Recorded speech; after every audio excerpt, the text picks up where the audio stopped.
Assalamualaikum warahmatullahi wabarakatuh. Baiklah, bertemu lagi dengan saya Rizky Dua Pratama pada mata kuliah Kewirausahaan Administrasi Pendidikan. Seperti biasa, pada kali ini, pada setiap minggunya kita akan membahas, mengkaji serta menganalisis sekaligus dapat memahami topik per topik minggu per minggu mengenai tentang kewirausahaan.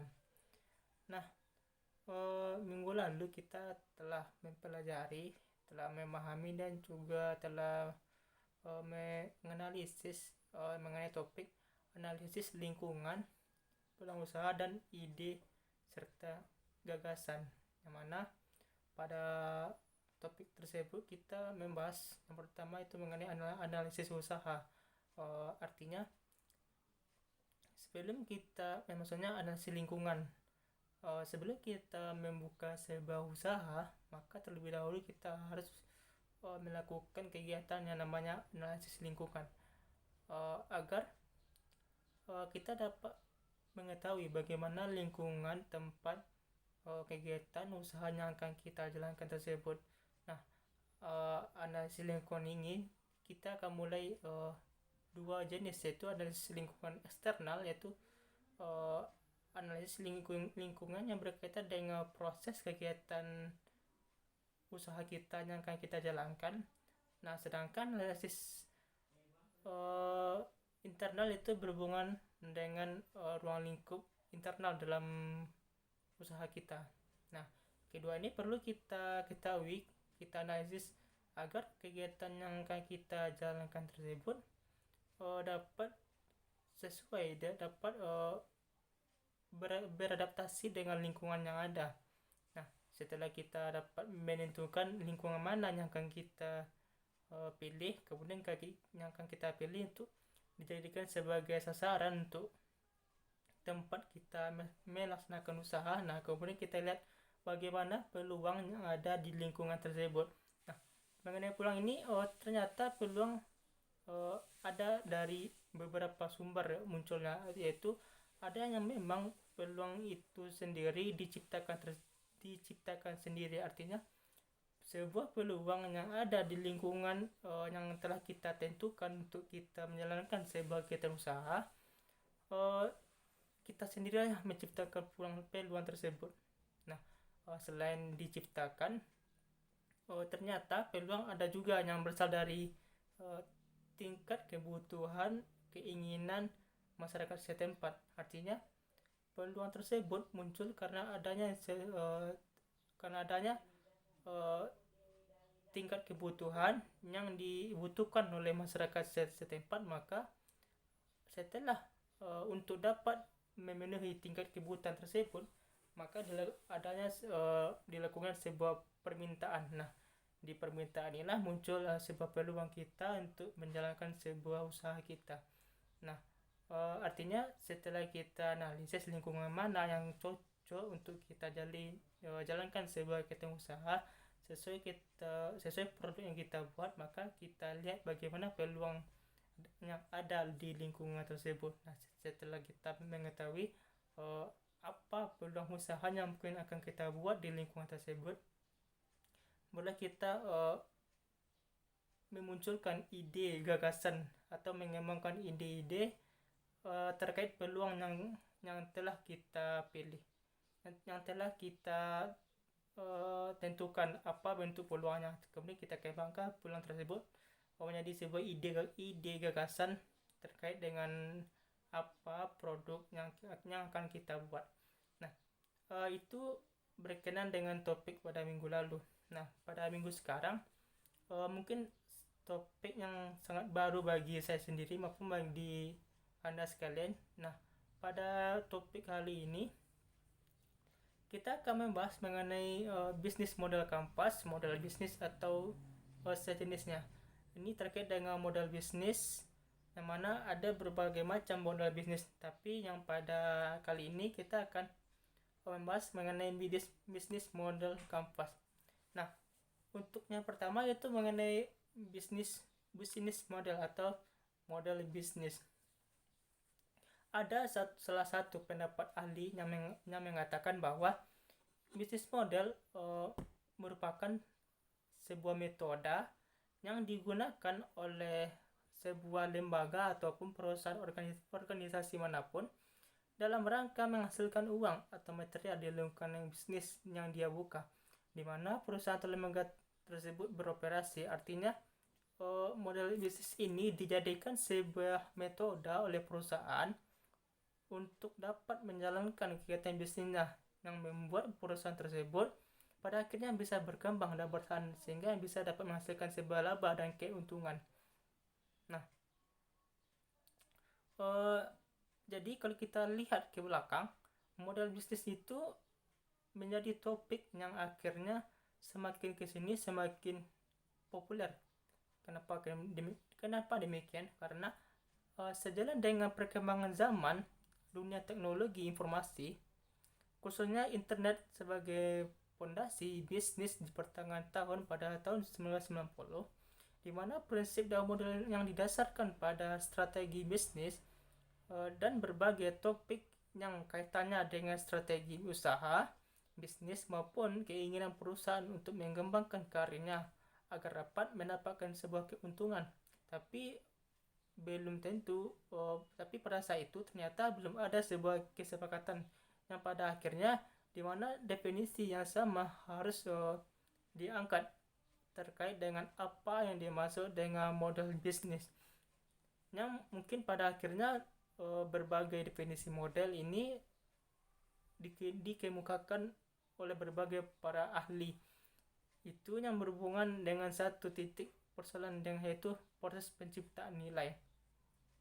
Jadi dapat kita lihat ternyata terkait dengan model bisnis ini sejak dulu pada tahun 1990 ternyata sudah sangat populer sampai pada saat sekarang. Apalagi dengan saat sekarang dengan majunya perkembangan teknologi, maka ini dapat menjadi sebuah fondasi dasar yang sangat efektif bagi seseorang yang ingin membuat sebuah model bisnis.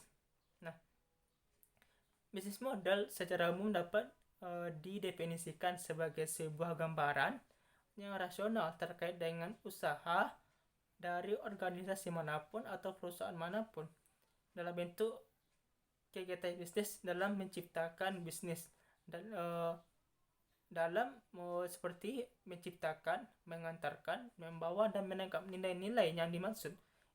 Bisnis model ini ternyata memiliki sebuah 9 dimensi nilai. Itu yang akan kita bahas pada nantinya. Tapi ada beberapa catatan penting yang mungkin harus dapat kita ketahui mengenai konsep dari model bisnis tersebut. Yang pertama, bisnis model selalu terhubung dengan pendapatan biaya dan laba sebagai hasil implementasi strategi bisnis. Nah, dapat kita lihat bahwa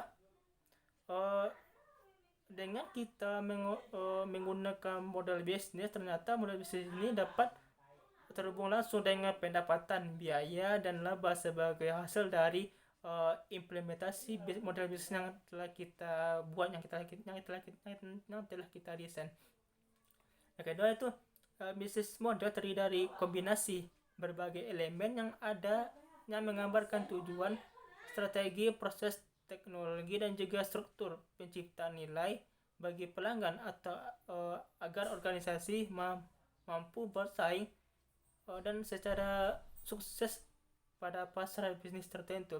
Artinya model bisnis yang kita buat ternyata itu berasal dari beberapa kombinasi yang dapat menggambarkan secara lebih mudah dipahami itu mengenai tujuan, strategi, proses, bahkan teknologi dan serta struktur penciptaan nilai bagi pelanggan. Tujuannya apa? Agar organisasi mampu dapat bersaing secara sukses pada pasar bisnis tertentu. Yang selanjutnya itu ternyata dia merupakan suatu prototan dari kesatuan proses bisnis organisasi dimanapun yang merupakan salah satu strategi bisnis yang dimiliki peluang sukses yang dapat dipertanggungjawabkan ketika diimplementasikan oleh perusahaan. Nah, yang selanjutnya itu Bisnis model merupakan sebuah cara bagi organisasi atau perusahaan manapun dalam rangka merencanakan untuk menghasilkan keuntungan berupa material atau uang dalam jangka panjang. Artinya ternyata bisnis model digunakan bagi perusahaan organisasi manapun dalam hal terkait dengan merencanakan bagaimana agar dapat menghasilkan sebagai keuntungan berupa material atau uang dalam jangka panjang. Nah, beberapa hal atau keperluan terkait dengan bisnis model ini adalah yang pertama itu yang terkait dengan komponen-komponen bisnis. Komponen model bisnis akan memudahkan perencana mengambil sebuah kebijakan atau keputusan. Artinya komponen-komponen yang ada pada model bisnis dapat memudahkan bagi perencana untuk mengambil sebuah keputusan. Nah, berbagai keputusan perusahaan ketika melihat hubungan logis dan nilai bagi perusahaan. Nah, bila ternyata konsumen lebih memilih pesaing dibandingkan dengan produk yang kita tawarkan, maka mungkin dalam hal ini perlu rasanya kita untuk melihat kembali target pasar yang telah kita tentukan apakah salah atau ada sebuah kesalahan yang terjadi pada produk kita. Apakah termasuk kebutuhan ataupun proporsi nilai pada saat ini dibandingkan dengan apa yang dipilih dan dilakukan oleh pesaing kita. Maka ini berkaitan dengan sumber daya yang dimiliki serta kegiatan yang dilaksanakan. Yang kedua, model bisnis dapat dipakai oleh perusahaan manapun atau organisasi manapun untuk membantu mereka menguji konsistensi hubungan antar komponen. Contohnya, kalau kita pergi ke sebuah restoran, maka di restoran tersebut tentu menawarkan sebuah makanan yang lezat yang disajikan secara berkelas dengan harga yang tinggi. Nah, pada segmen pasar tertentu, maka dalam hal ini harus dilihat siapa juru masaknya, seberapa canggih teknologi yang digunakan, seberapa canggih dan seberapa hebat dia dalam hal tersebut, serta seberapa terlatihnya dia yang akan melayani konsumen. Begitu juga dengan sebuah peralatan yang digunakan dan proses memasaknya, sehingga mulai harga makanan berkelas dan konsumen yang berkelas ini tidaklah menjadi sesuatu yang mahal, tetapi ketika bagian-bagian tadi disebutkan dalam proses penyajian, biasanya contohnya memasak dengan masakan yang biasa saja, digunakan oleh prosesnya yang biasa saja, maka untuk segmen pasar yang kita maksud di atas itu kelasnya menjadi turun, sehingga dianggap mahal karena kita sering kali menemukan atau pergi ke tempat makan sebuah restoran, makanannya yang biasa kita makan, tetapi ketika disajikan dengan kelas yang berbeda itu, maka tentu nilainya akan berlipat ganda serta lebih mahal dari seperti yang biasanya, sehingga membuat kita menjadi tidak mahal karena ada sentuhan lain yang kita dapatkan. Nah, yang selanjutnya itu ternyata model bisnis digunakan untuk membantu kita dalam menguji pasar. Artinya model bisnis dapat digunakan oleh perusahaan atau organisasi manapun dalam hal untuk mengetahui menguji pasar yang akan dituju, sekaligus dapat memberikan sebuah asumsi yang digunakan ketika mengembangkan bisnis yang kita maksud, yang kita lakukan. Contohnya yang saya ambil itu di industri fotografi, yang mana pada industri fotografi ada sebuah asumsi yang mengatakan bahwa setiap kali orang habis mengabadikan sebuah momen, konsumen ternyata mereka memiliki asumsi pasti akan mencetaknya. Ternyata asumsi ini sama sekali tidak benar, dan kenyataannya datangnya sebuah teknologi digital pada saat sekarang, konsumen tidak mencetaknya hasil momen tersebut, melainkan menyimpannya hasil foto tersebut untuk konsumsi pribadi. Bahkan ternyata ditampilkan di berbagai media sosial seperti Facebook, IG, Instagram dan sejenisnya. Nah, yang selanjutnya itu model bisnis ternyata bisa digunakan atau dapat digunakan dalam rangka menunjukkan seberapa suatu perusahaan yang akan dilakukan dan termasuk konsumen yang diterima. Dengan berjalannya waktu, model bisnis ini tapi nanti akan berubah karena mustahil ketika ada indikasi perubahan yang bisnis tidak ikut beradaptasi dalam perubahan itu. Baiklah teman-teman mahasiswa yang saya hormati dan juga Bapak Dr. Hanif Al-Qadri, secara sederhana ternyata model bisnis ini bisa dimaknai sebagai sebuah strategi bisnis. Nah, akademisi dengan latar belakang manajemen menggunakan istilah strategi, sementara akademisi dengan latar belakang teknologi informasi mereka ternyata menggunakan istilah model bisnis. Nah, tapi yang jelas pada pernyataan ini suatu pendapat yang disampaikan oleh Margareta yang menegaskan bahwa model bisnis dapat membantu para pembisnis profesional maupun para pembisnis manapun dalam hal menggagas bisnis, dijadikannya sebuah abstrak, kemudian mengujinya di tingkat nyata. Setelah itu, strategi bisnis ini disusun oleh perusahaan. Maka dalam hal ini dapat dia nyatakan bahwa berbeda secara strategi terhadap pesaingnya. Nah, jadi model bisnis terlebih dahulu dirancang oleh lembaga organisasi manapun, barulah disusun strategi bisnisnya. Maka dengan demikian model bisnis menurutnya itu tidaklah sama dengan strategi bisnis. Nah, definisi model bisnis dapat dipilah menjadi 3 kelompok. Yang pertama yaitu berkaitan dengan metode atau cara. Berarti definisi model bisnis dapat dikaitkan dengan sebuah cara atau metode yang digunakan oleh perusahaan dalam rangka menjalankan sebuah kegiatan yang akan dia lakukan. Yang kedua itu dapat disebut sebagai elemen-elemen komponen yang menyertainya. Dan yang ketiga yaitu model bisnis sebagai satu strategi bisnis yang digunakan oleh perusahaan. Model bisnis sebagai metode yang digunakan perusahaan itu dapat digunakan atau berfungsi untuk mendapatkan sebuah berbagai keuntungan di lingkungan bisnis perusahaan beroperasi. Model bisnis dengan sebagai komponen terdiri dari kelompok produk, manfaat atau pendapatan konsumen, termasuk sebuah aset, pengetahuan dan juga konten.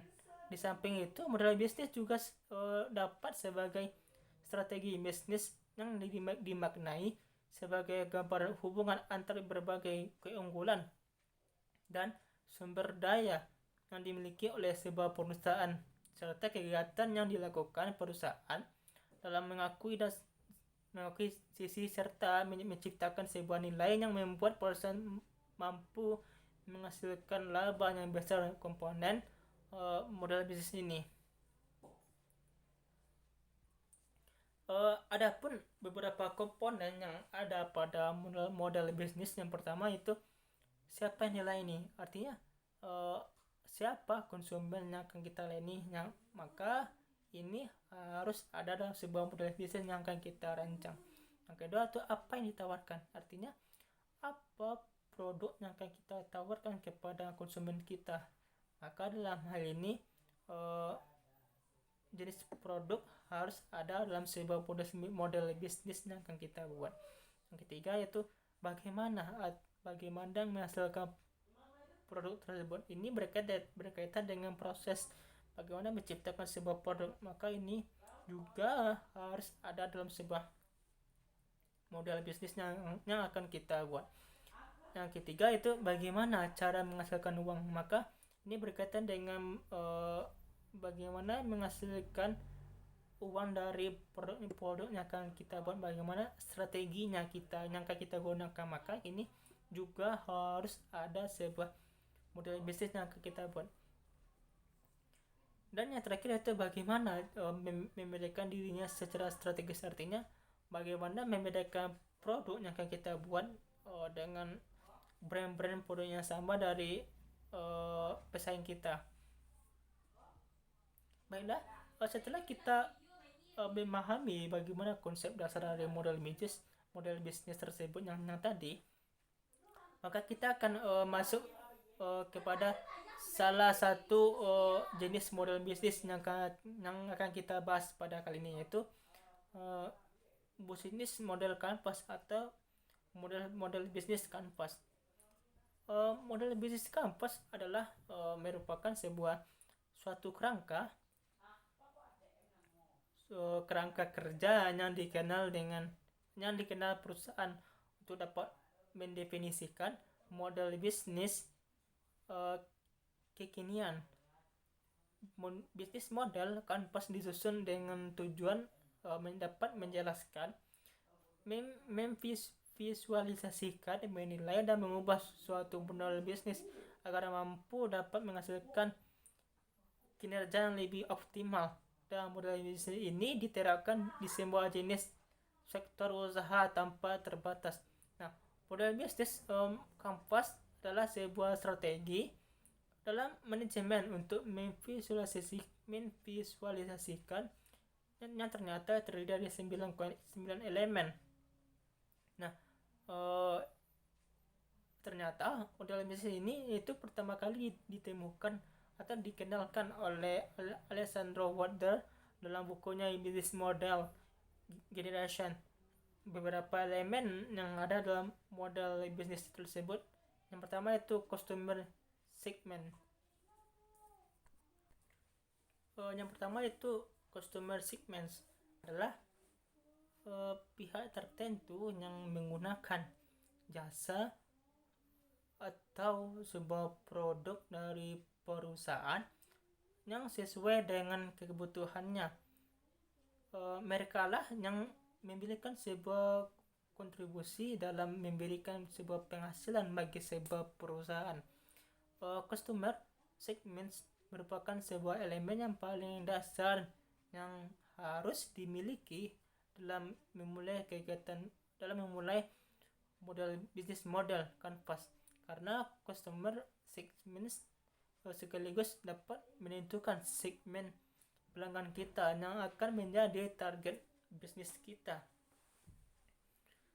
yang akan kita buat atau yang akan kita laksanakan.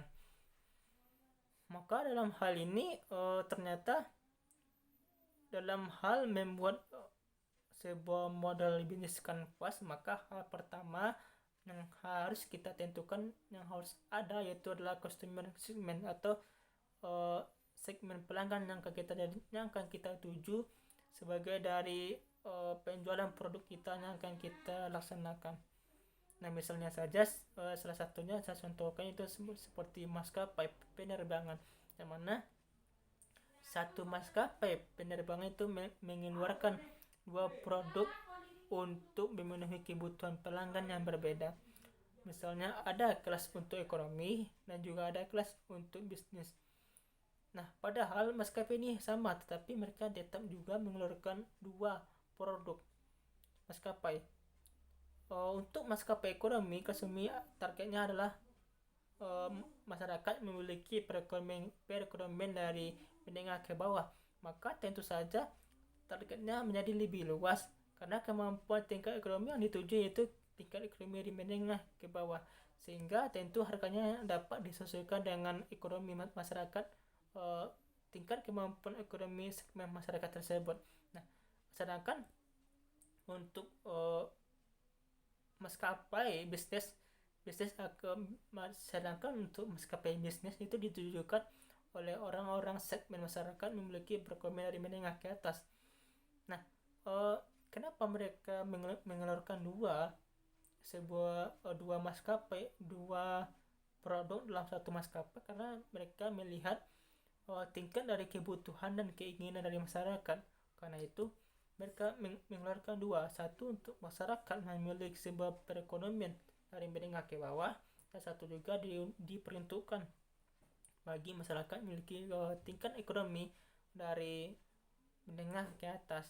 Jadi masing-masing mereka memiliki tingkat kebutuhan berbeda-beda, maka tentu kita sebagai pemenuhi dari kebutuhan mereka, tentulah kita harus dapat menyesuaikan apa dari kebutuhan mereka. Nah, yang kedua yaitu value proposition atau proporsi penawaran konsumen adalah sebuah tindakan atau sebuah bentuk pernyataan yang kita janjikan atau sebuah organisasi perusahaan janjikan kepada mereka yang sebagai konsumen, sehingga mereka bisa menyelesaikan sebuah permasalahan utamanya lebih efektif, mudah, nyaman, dan bahkan murah. Ini bahkan murah ini sebenarnya merupakan sebuah sekat keunggulan dari produk apa saja yang sesungguhnya kita miliki. Poin yang dapat mendatangkan berbagai manfaat yang ditawarkan perusahaan maka tentu bagi customer segmen ini menjadi sebuah kesempatan bagi mereka untuk buat kita untuk menjabarkan kekuatan yang kita miliki dari produk yang kita tawarkan, sehingga berbagai keunggulan yang kita miliki dapat diketahui oleh para segmen customer kita, sehingga mereka dapat membedakan bisnis kita dengan bisnis yang lainnya yang merupakan kompetitif. Contoh saja mulai dari segi harga, kualitas, desain logo, dan sejenisnya. Nah, itu yang kedua terkait dengan value proposition, artinya apa dari kelebihan dari produk yang telah kita tawarkan kepada segmen customer kita. Nah, yang ketiga itu channel atau saluran, mana itu adalah bagaimana cara sebuah perusahaan maupun organisasi manapun untuk dapat mengkomunikasikan, mengantarkan value proposition kepada konsumen. Maka dalam hal ini ternyata channel dimanfaatkan untuk dapat mengkomunikasikan value tadi tersebut dengan customer tadi yang telah kita tentukan, yang telah kita pilih siapa yang menjadi customer kita. Nah, untuk dapat menyampaikan value proposition kita terhadap produk yang telah kita miliki, yang telah kita tawarkan kepada konsumen melalui penggunaan channel ini, maka kita bisa menyampaikan apa sih kelebihan dari produk kita yang mungkin ada yang sama, tapi tentu masing-masing produk itu memiliki tingkat kelebihan dan kelemahan yang berbeda-beda. Maka dalam hal ini jika penyampaian value proposition ini disampaikan dengan tepat pula dan itu berhasil, maka otomatis value proposition yang kita sampaikan kepada customer kita itu dapat tersampaikan dengan baik, sehingga apa pesan yang kita sampaikan adalah A, maka diterima oleh customer kita. Maka dalam hal ini kita sebagai pengguna channel ini atau sebagai perusahaan haruslah dapat berhati-hati dalam penentuan channel yang dipilih, karena cara ini terdiri dari karena setiap orang itu memiliki tingkat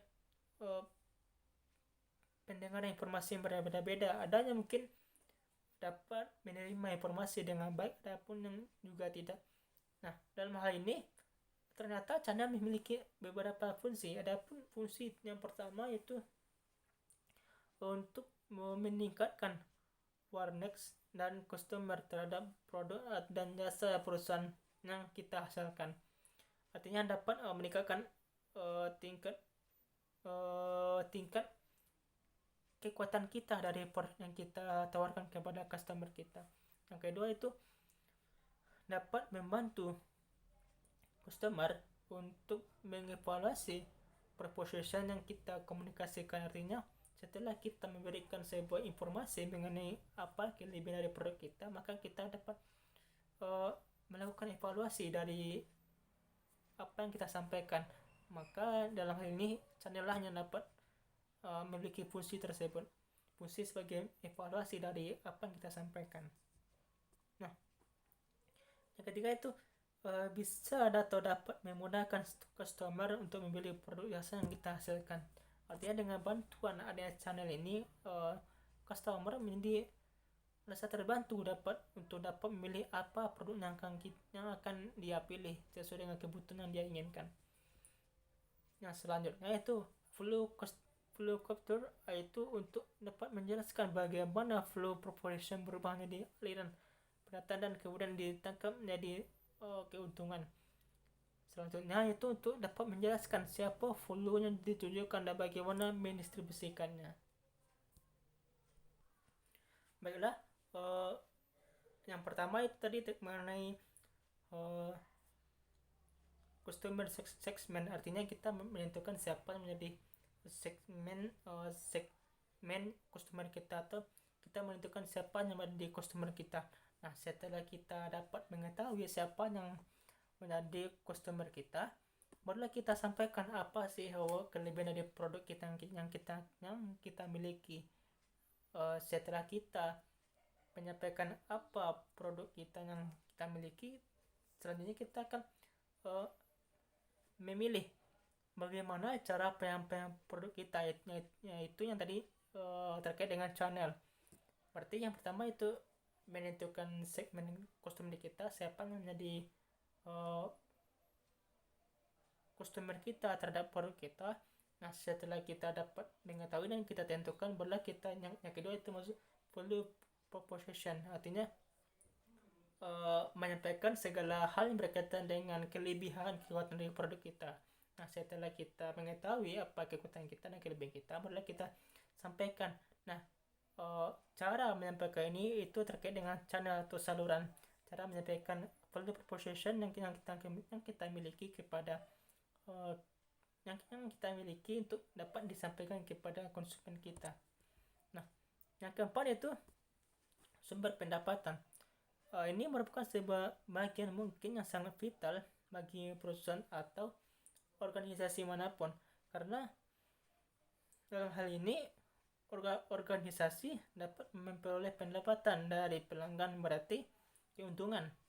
Nah, elemen ini harus dapat dikelola dengan baik oleh sedemikian rupa untuk dapat meningkatkan pendapatan dan keuntungan bisnis yang kita jalankan. Nah, dalam hal ini jenis model dapat memiliki dua jenis sumber pendapatan. Artinya dalam hal ini ternyata ada dua jenis minimal jenis sumber pendapatan yang berbeda yang dapat diperoleh. Yang pertama itu dapat melalui transaksi yang dihasilkan dari customer. Artinya dari sebuah transaksi jual beli yang dilakukan, maka dapat menghasilkan sebuah pendapatan dari hal tersebut. Nah, yang kedua itu dapat melalui berulang, artinya sebuah transaksi yang berulang yang dihasilkan dari pembayaran terus menerus yang dilakukan oleh customer kita. Dan yang ketiga itu yang maksimalnya ada 3.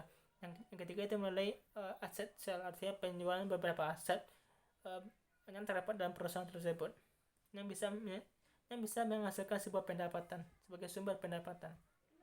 Nah, setelah kita mengetahui apa sumber pendapatan kita, yang kelima itu key resource atau key resource yang merupakan menggambarkan aset-aset terpenting yang bisa menentukan keberhasilan suatu model bisnis. Model bisnis. Nah, aset berharga inilah yang memungkinkan perusahaan atau organisasi manapun agar dapat mereka mewujudkan flow proposition yang dijanjikan kepada pelanggan dengan baik. Qresearch adalah sebuah cycle bisnis model yang model kanvas yang berisikan berbagai daftar sumber daya yang direncanakan dan dimiliki oleh perusahaan. Untuk mewujudkan full proposition ini, maka semua jenis sumber daya mulai dari pengelolaan bahan baku, penataan sumber daya manusia, ataupun proses operasional ini merupakan menjadi bagian terpenting, menjadi sebuah perhatian bagi pembuat model bisnis kanvas. Contohnya saja mesin, bangunan, hak cipta, paten, dan sejenisnya. Nah, yang keenam itu elemen yang keenam yang ada sebuah model bisnis kanvas, yaitu customer relation atau hubungan dengan customer atau dengan pelanggan kita. Nah, hubungan dengan customer kita atau customer relation ini merupakan sebuah jenis relasi yang kita bangun yang dibangun oleh perusahaan atau organisasi manapun, atau kita sebagai pembuat produk melakukan yang hubungan baik dengan pelanggan kita, dengan target konsumen kita. Nah, maka dalam ini perusahaan atau lembaga akan menjalin sebuah hubungan yang baik dengan segmen pelanggan yang lebih spesifik yang telah ditentukan, sehingga dapat memberikan sebuah motivasi di balik hubungan antara lain. Untuk yang pertama itu bisa sebagai akuisisi dan retensi pelanggan untuk dapat meningkatkan penjualan. Nah, seperti yang kita ketahui bahwa semakin baik kita menjalin sebuah hubungan komunikasi dengan konsumen kita, maka akan semakin baik juga dari sisi produk yang kita akan jual, dan juga akan berdampak baik terhadap kegiatan usaha yang akan kita jalankan. Misalnya saja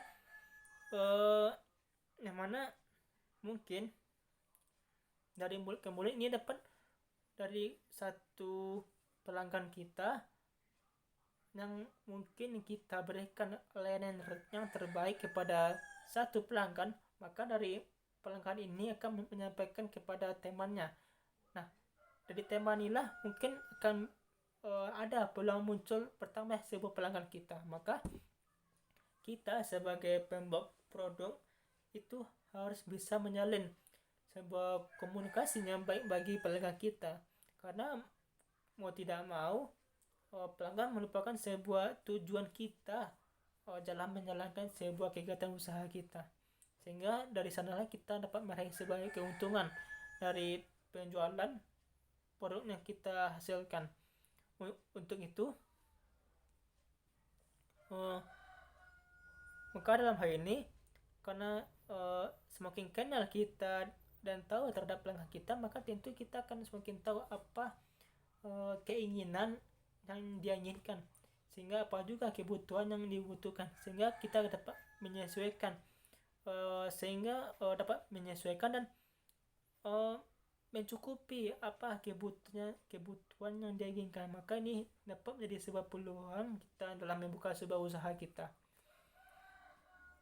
Nah, setelah kita dapat menjalin sebuah hubungan komunikasi yang baik dengan customer kita, maka yang tujuan, yang elemen yang harus ada dalam bisnis model kanvas yaitu key activity, atau yang mana ini sebuah yang merupakan sebuah cara bagi perusahaan untuk dapat menghasilkan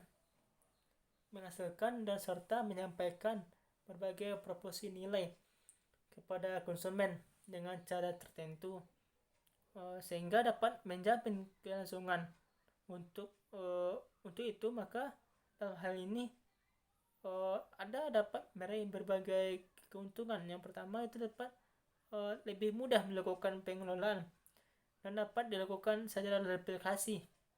Yang jelas pada elemen ini yaitu semua aktivitas yang kita lakukan yang berhubungan dengan produktivitas bisnis. Contohnya itu perusahaan konsultan memiliki problem solving, sehingga inilah merupakan creativity-nya.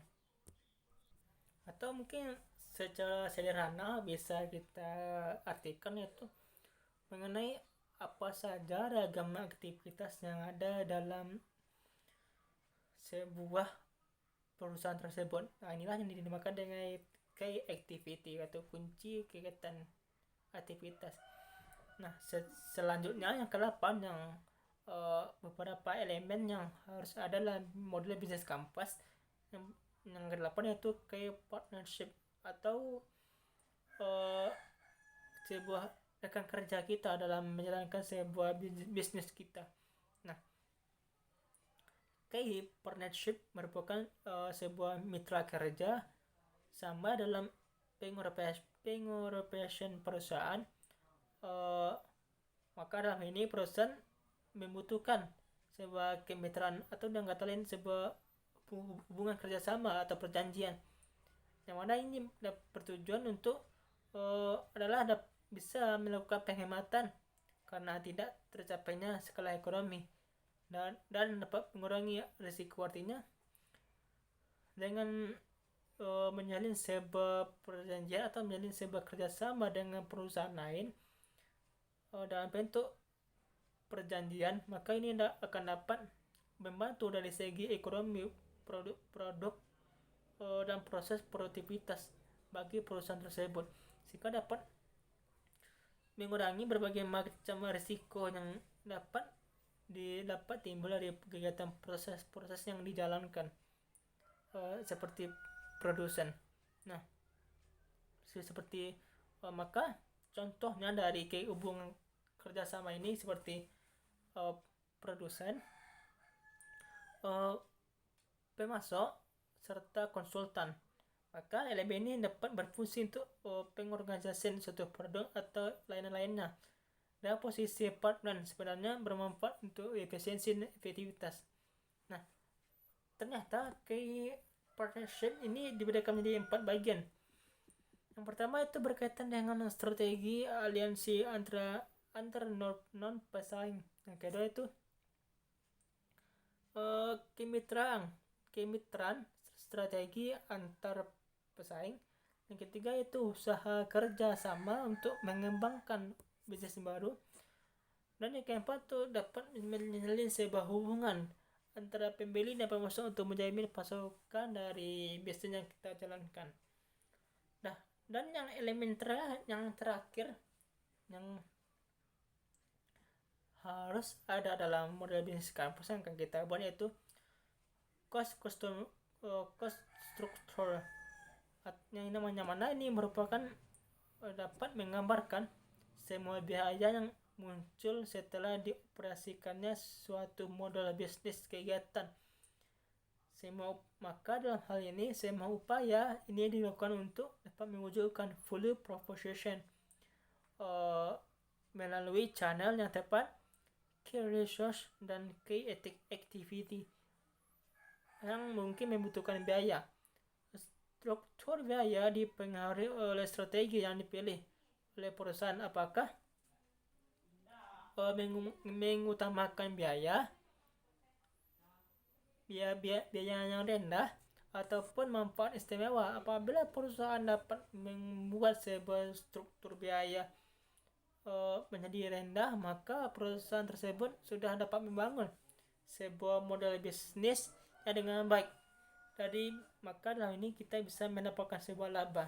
Nah, maka dapat disimpulkan beberapa komponen yang harus ada dalam model bisnis kanvas. Yang pertama itu segmen customer, artinya siapa customer yang akan kita jadikan dalam rangka kita menjalankan sebuah kegiatan usaha, atau dengan artian siapa menjadi segmen customer kita. Setelah kita mengetahuinya, barulah kita sampaikan yang kedua yaitu full proposition, artinya apa kelebihan dari produk kita, maka kita akan sampaikan di full proposition. Tetapi untuk dapat menyampaikan itu dengan baik, maka kita ada yang ketiga yang namanya channel, yaitu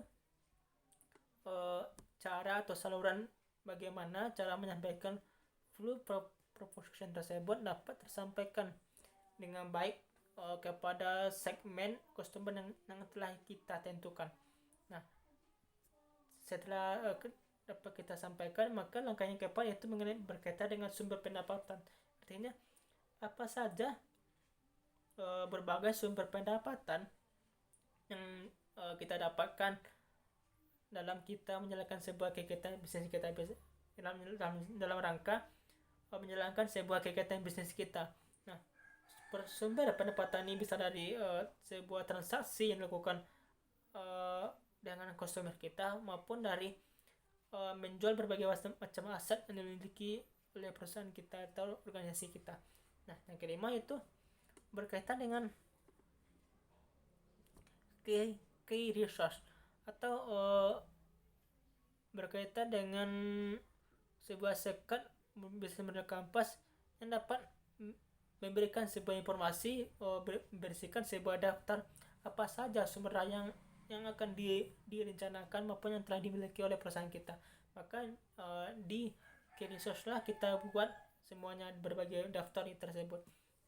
Nah, karena itu customer relation artinya menjalin sebuah hubungan kerjasama yang baik dengan customer, karena semakin baik kita menjalin sebuah hubungan, maka akan semakin menguntungkan kita dalam menjalankan sebuah kegiatan bisnis yang akan kita buat.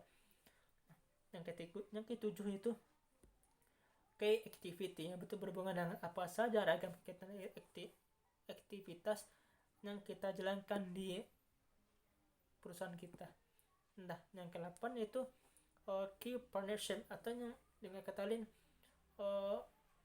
kunci atau berhubungan menjalin sebuah hubungan kerjasama dengan rekan kerja. Tujuannya agar dapat mempermudah kita dalam menjalankan sebuah kegiatan usaha, sehingga misalnya jika kita memiliki kendala ekonomi dalam menjalankan usaha kita, maka kita akan sangat terbantu dengan hubungan kerjasama ini, sehingga dapat mengurangi bermacam risiko yang mungkin akan terjadi. Nah, yang ke-9 yang terakhir yaitu mengenai cost struktur, artinya berbagai macam struktur biaya yang dituliskan di sini. Maka jika dalam hal ini kita dapat mewujudkan flow proposition melalui channel yang tepat, key resource dan key activity, maka dalam ini pasti membutuhkan biaya. Untuk itu struktur biaya struktur biaya dipengaruhi oleh strategi yang dipilih oleh perusahaan, apakah mengutamakan biaya rendah maupun biaya tinggi.